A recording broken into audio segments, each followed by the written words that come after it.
श्री स्वामी समर्थ मित्रांनो, नवीन वर्षाचा पहिला सण म्हणजे मकर संक्रांती होय. हिंदूंच्या प्रमुख सणांपैकी एक सण हा देशभरातील राज्यांमध्ये वेगवेगळ्या प्रकारे साजरा केला जातो. तब्बल 5 वर्षांनंतर यंदा मकर संक्रांतीचा सण हा 14 जानेवारीला साजरा केला जात आहे. सूर्य जेव्हा राशी परिवर्तन करतो तेव्हा त्या बदलाला संक्रांती म्हणतात. जानेवारी महिन्यात सूर्य मकर राशीत प्रवेश करेल त्या दिवसाला मकर संक्रांती म्हणतात. वर्ष 2025 मध्ये मकर संक्रांत 14 जानेवारी रोजी साजरी केली जाईल. हा सण दरवर्षी कधी 14 जानेवारीला तर कधी कधी 15 जानेवारीला साजरा केला जातो. मकर संक्रांतीची तारीख बदलण्याचे कारण म्हणजे सूर्याची होणारी हालचाल. यंदा मकर संक्रांती ही पिवळ्या रंगावर आलेली आहे. तरी ही गोष्ट सर्वांनाच माहीत असेल, तर यंदा मकर संक्रांत पिवळ्या रंगावर आली कारणाने आपण हळद वापरावी का किंवा सोन्याचे दागिने घालावेत का, यावर्षी आपण मकर संक्रांतीला कोणत्या रंगाचे कपडे वापरावेत किंवा कोणत्या रंगाचे कपडे वापरू नयेत, यावर्षी आपण संक्रांतीला कोणत्या फुलाचा गजरा चुकूनही वापरायचा नाही, शिवाय कोणता टिळा आपल्याला लावायचा नाही, या दिवशी काय खाऊ नये, या दिवशी काय करू नये आणि काय करावे, या दिवशी आपल्याला कोणते दागिने घालायचे नाहीत, शिवाय आपण शृंगार करत असताना कोणत्या रंगाच्या बांगड्या घालाव्यात किंवा बांगड्या घालताना कोणते नियम पाळावेत, संक्रांत, किंक्रांत, भोगी अशी मकर संक्रांतीची संपूर्ण माहिती आपण आजच्या या व्हिडिओमध्ये पाहणार आहोत.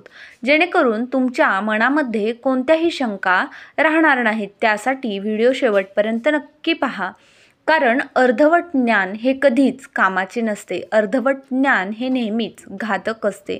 तुम्ही जर माझे व्हिडिओ पहिल्यांदाच पाहत असाल तर चॅनलला नक्की सबस्क्राईब करा आणि व्हिडिओला एक लाईक नक्की करा. तर चला जाणून घेऊया मकर संक्रांतीविषयी संपूर्ण माहिती. आपल्या हिंदू भारतीय संस्कृतीमध्ये स्त्रियांच्या साज शृंगाराला विशेष असं महत्त्व आहे. कपाळावरचे कुंकू, गळ्यातले मंगळसूत्र, पायातील जोडवे, हातातल्या लाखेचा चुडा हे बाईच्या रूपात भर पाडणारे विशेष असं लेणं आहे. इंग्लिश नववर्षामध्ये पहिला सण येतो तो म्हणजे मकर संक्रांती. हा सण पौष महिन्यामध्ये साजरा केला जातो. पौष महिन्यामध्ये जेव्हा सूर्य मकर राशीत प्रवेश करतो तेव्हा संक्रांतीचा सण साजरा केला जातो. संक्रांती ही एक देवी आहे आणि ही देवी दुसरी तिसरी कोणी नसून आई जगदंबेचंच एक दुसरं रूप आहे. पण या देवीने मकर संक्रांतीच्या दिवशी शंकरासूर नावाच्या राक्षसाचा वध केला होता. त्यामुळे या देवीला संक्रांती असं देखील म्हटलं जातं. ही संक्रांती देवी मकर संक्रांतीच्या दिवशी दरवर्षीप्रमाणे वेगवेगळ्या वाहनावर बसून येत असते. तसेच संक्रांती देवीच्या हातामध्ये वेगवेगळ्या प्रकारचे शस्त्र देखील असतात. ही वेगवेगळ्या रंगाचे वस्त्र नेसून आत येते. तर म्हणजेच वर्ष बदललं की देवीच्या वस्त्राचा रंग बदलतो, वाहन बदलतं, शस्त्र बदलतं. म्हणजेच प्रत्येक वर्षी थोडाफार बदल हा संक्रांती देवीमध्ये होत असतो. प्रत्येक वर्षी संक्रांती देवी एक वेगळं रूप धारण करून येत असते. संक्रांती देवीची एक छोटीशी गोष्ट सांगायची झाली तर फार वर्षांपूर्वी एक शंकरासूर नावाचा राक्षस होता. तो लोकांना फार पीडा देत असे. त्याला मारण्यासाठी देवीने संक्रांतीचे रूप घेतले आणि या संक्रांती देवीने शंकरासुराला ठार मारले आणि लोकांना सुखी केले.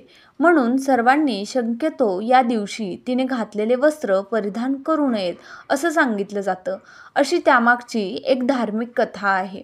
दरवर्षी पंचांगामध्ये संक्रांती देवीचे वर्णन केलेले असते. ती कोणत्या वाहनावरती आलेली आहे किंवा कोणत्या दिशेकडून आलेली आहे, कोणत्या दिशेकडे जात आहे, असे संपूर्ण वर्णन आपल्याला प्रत्येक वर्षी पंचांगामध्ये पाहायला मिळत असते. संक्रांती देवीने कोणते वस्त्र परिधान केलेले आहे, देवीचे वाहन काय आहे, याला देखील फार महत्त्व असतं. हिंदू परंपरेनुसार संक्रांती देवीने ज्या रंगाचे वस्त्र परिधान केलेले असते तर त्या रंगाची साडी किंवा त्या रंगाचे कपडे आपण या दिवशी परिधान करू नयेत असं सांगितलं जातं. ही पद्धत फार वर्षांपूर्वीपासून चालत आलेली आहे. संक्रांतीजवळ आली की प्रत्येक महिलांची चर्चा असते की यंदा संक्रांत नेमकी कशावर आलेली आहे आणि कोणता रंग आपल्याला यावर्षी पूर्णपणे वर्ज्य करायचा असतो. यंदा मंगळवार दिनांक 14 जानेवारी 2025 म्हणजे शके 1946 पौष कृष्ण 1 रोजी सकाळी 8:54 सूर्य मकर राशीत प्रवेश करीत आहे. मंगळवारी 14 जानेवारी 2025 रोजी सकाळी 8:54 पासून ते संध्याकाळी 4:54 पर्यंत संक्रांतीचा पुण्यकाळ आहे. सूर्याचे मकर संक्रमण बालावकरणावर होत असल्याने वाहन हे वाघ असून उपवाहन घोडा आहे. तिने पिवळ्या रंगाचे वस्त्र परिधान केलेले असून हातामध्ये गदा घेतलेली आहे. केशराचा टिळा लावलेला आहे. वयाने कुमारी असून बसलेली आहे. वासाकरिता जाईचं फूल घेतलेलं आहे. पायस भक्षण करीत आहे. सर्प जाती आहे. भूषणार्थ मोती धारण केला आहे.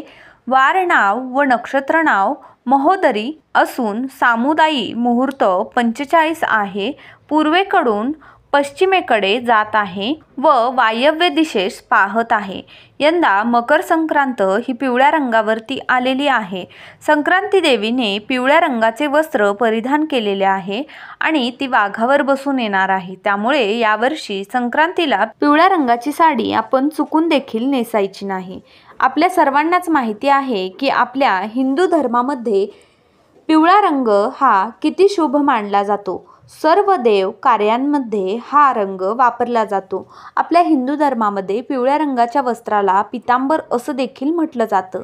कोणत्याही प्रकारच्या मांगलिक कार्यामध्ये पिवळा रंग जास्त प्रमाणामध्ये वापरला जातो. तसेच पूजेमध्ये सुद्धा पिवळा रंग खूप शुभ मानला जातो. पिवळा रंग हा सूर्यदेव, मंगळ, बृहस्पती यांच्यासारख्या ग्रहांचे प्रतिनिधित्व करतो. पिवळा रंग हा भगवान विष्णूंना देखील अतिप्रिय आहे. पिवळ्या रंगाचे वस्त्र परिधान केल्याने आपला गुरुग्रह हा मजबूत होत असतो. तसेच सौभाग्यातील दुसरी महत्त्वाची वस्तू म्हणजे हळदी कुंकू.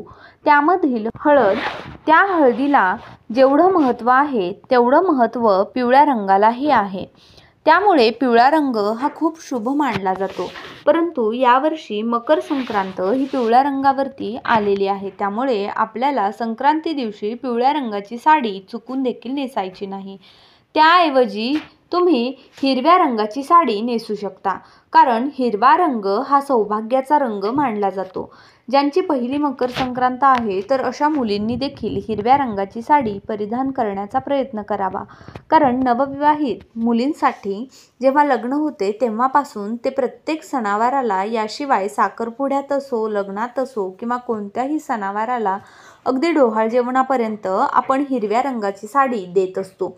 त्यासाठी हिरव्या रंगाची साडी शक्य असेल तर तुम्ही नेसू शकता. या व्यतिरिक्त तुम्ही लाल रंगाची, गुलाबी रंगाची, केसरी रंगाची साडी नेसू शकता.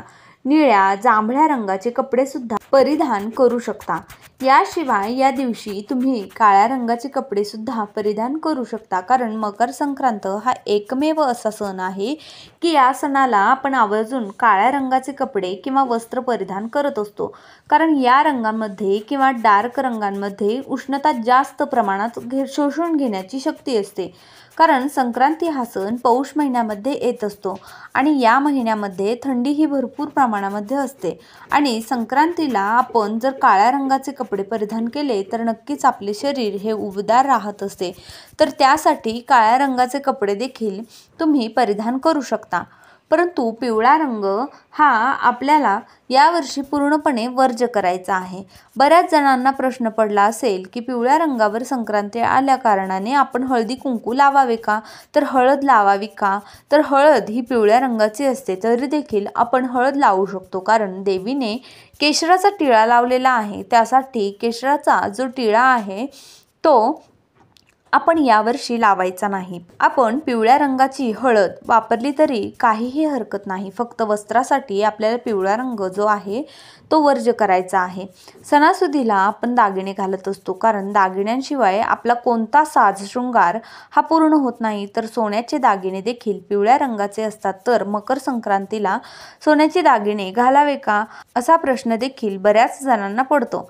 तर दागिने तुम्ही घालू शकता. कारण हळदीचा आणि दागिन्यांचा कलर जरी पिवळा असला तरी देखील आपल्याला वस्त्राचा जो रंग आहे तर तो पिवळा आपल्याला वर्ज्य करायचा आहे. सोन्याचे दागिने, हळद तुम्ही वापरू शकता. यावर्षी मकर संक्रांतीला संक्रांती देवीने मोती धारण केलेले आहेत, तर यासाठी तुम्ही मोत्याचे जे दागिने आहेत ते वापरायचे नाहीत. या व्यतिरिक्त तुम्ही सोन्याचे दागिने वापरू शकता. यावर्षी संक्रांती देवीने वासाकरता जाईचे फूल घातलेले आहे, तर त्यासाठी आपल्याला जाईच्या फुलाचा गजरा हा अजिबात घालायचा नाही. व्यतिरिक्त तुम्ही गुलाब, शेवंती, मोगरा, अबोली अशा फुलांचा गजरा घातला तर काहीही हरकत नाही. फक्त आपल्याला जाईच्या फुलांचा गजरा हा वर्ज्य करायचा आहे. हातामध्ये बांगड्या घालत असताना आपण यावर्षी जेव्हा मकर संक्रांतीला बांगड्या घालू तेव्हा पिवळ्या रंगाच्या बांगड्या आपल्याला घालायच्या नाहीत. या व्यतिरिक्त तुम्ही हिरव्या काचेच्या बांगड्या आवर्जून घाला. मकर संक्रांतीला हिरव्या काचेच्या बांगड्या सोबत लाखेची बांगडी, लाखेचा चुडा घालण्याचा देखील अनन्यसाधारण असं महत्त्व आहे. शक्य झाल्यास लाखेची एक एक बांगडी का होईना संक्रांतीला नक्की घालावी. हिरव्या काचेच्या बांगड्या घालण्याच्या अनन्यसाधारण असं महत्त्व आहे.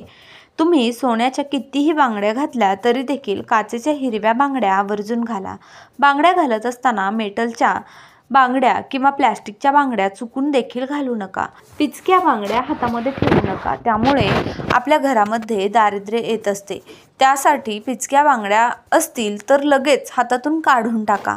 बांगड्या घालत असताना आपण एका हातामध्ये 6 तर एका हातामध्ये 7 अशी चढती बांगडी आपल्याला घालायची असते. तर बांगड्यांचे हे नियम देखील आपल्याला मकर संक्रांतीला पाळायचे आहेत. यावर्षी संक्रांती देवी जी आहे तर ती पायस भक्षण करीत आहे. पायस म्हणजे खीर, तर यावर्षी आपल्याला चुकून देखील खीर करायची नाही. तुम्ही कोणत्याही प्रकारची खीर यावर्षी संक्रांतीला खाऊ नका, कारण देवी जे करत आहे तर ते आपण करू नये असे सांगितले जाते.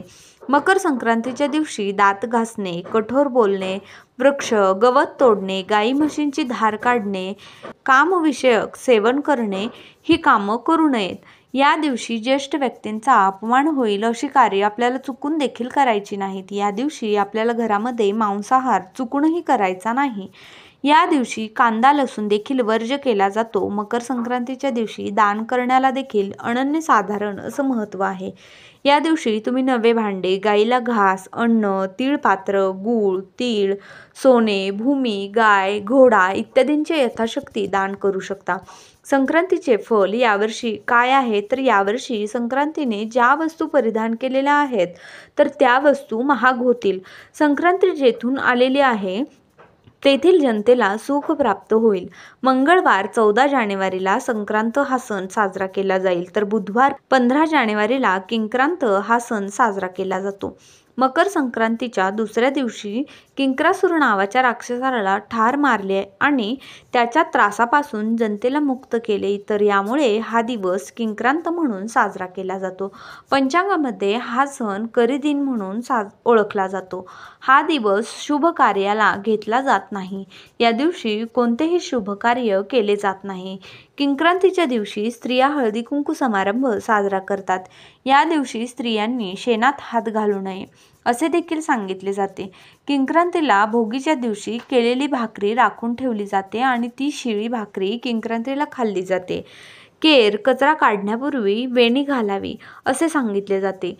तसेच दुपारी हळदी कुंकू करतात अशा काही प्रथा देखील किंक्रांतीला महाराष्ट्रामध्ये पाळल्या जातात.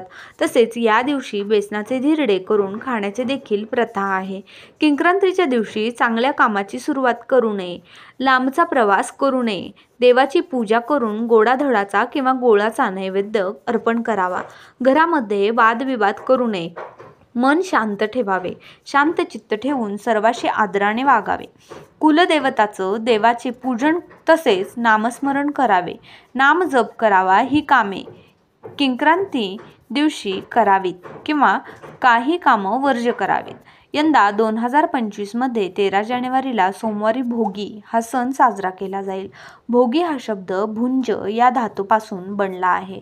याचा अर्थ खाणे किंवा उपभोगणे.